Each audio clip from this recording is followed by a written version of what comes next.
നമസ്കാരം, ഞാൻ Sunil K T. UPFAയുടെ May 6 സാന്ത്വനം 2024 വേദിയിൽ സമുദായത്തിലെ 50ഓളം VIP അണിനിരക്കുന്നു എന്ന് ഞാൻ പ്രസ്താവിക്കുകയുണ്ടായി. അതിന് ചുവടെ ഒരു ലിസ്റ്റ് കൊടുത്തിരുന്നു. ആ ലിസ്റ്റ് നമുക്ക് ശ്രദ്ധിച്ചാൽ അറിയാം, ഇതെല്ലാം 15 വയസ്സിൽ താഴെയുള്ള കുട്ടികളാണ്.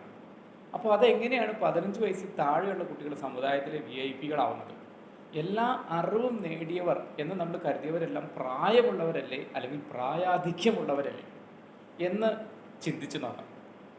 ഈ ലോകം വളരെ റാപ്പിഡായിട്ടുള്ള ചേഞ്ചുകൾക്ക് വിധേയമായിക്കൊണ്ടിരിക്കുകയാണ്. വളരെ പെട്ടെന്നാണ് പുതിയ ഇൻഫർമേഷനുകൾ വന്നുകൊണ്ടിരിക്കുന്നത്. ആർട്ടിഫിഷ്യൽ ഇൻ്റലിജൻസിനെ പറ്റിയോ മെഷീൻ ലേണിങ്ങിനെ പറ്റിയോ ഒന്നും അറിയാത്ത എന്നെ പോലെയും അല്ലെങ്കിൽ എൻ്റെ സമപ്രായക്കാരെ പോലെയും അല്ലെങ്കിൽ എന്നേക്കാൾ പ്രായം ചെന്നവരുമായ ആളുകൾ പറയുന്നത് നമുക്കാണ് എല്ലാ അറിവും ഉള്ളതെന്നാണ്. എന്നാൽ നമ്മുടെ തലമുറയെ ഒന്ന് താരതമ്യം ചെയ്ത് നോക്കിയാൽ നമ്മൾ അറിവിൻ്റെ കാര്യത്തിൽ ഒരുപാട് പിന്നോക്കമാണ്. നമുക്കറിയാവുന്ന ചില കാര്യങ്ങളുണ്ട്, സമ്മേളനം നടത്താനും പിരിവ് നടത്താനും അങ്ങനെയുള്ള ചില കാര്യങ്ങളൊക്കെ നമുക്ക് അറിയാവുന്നതുണ്ട്. പക്ഷെ അതിനേക്കാളൊക്കെ അപ്പുറത്ത് ലോകം സഞ്ചരിച്ചുകൊണ്ടിരിക്കുകയാണ്. പുതിയ ഇൻഫർമേഷനുകൾ വന്നുകൊണ്ടിരിക്കുകയാണ്.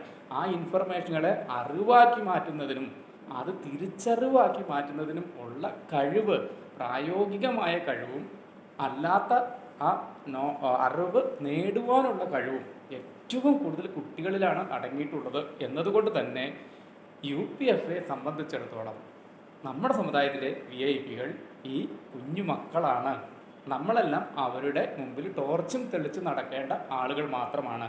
ഒരുമിച്ച് ഒറ്റക്കെട്ടായി അറിവ് നേടുക എന്ന ലക്ഷ്യത്തിലേക്ക് സഞ്ചരിക്കുക എന്നതാണ് UPFA ഉയർത്തിപ്പിടിക്കുന്നത്. നന്ദി, നമസ്കാരം.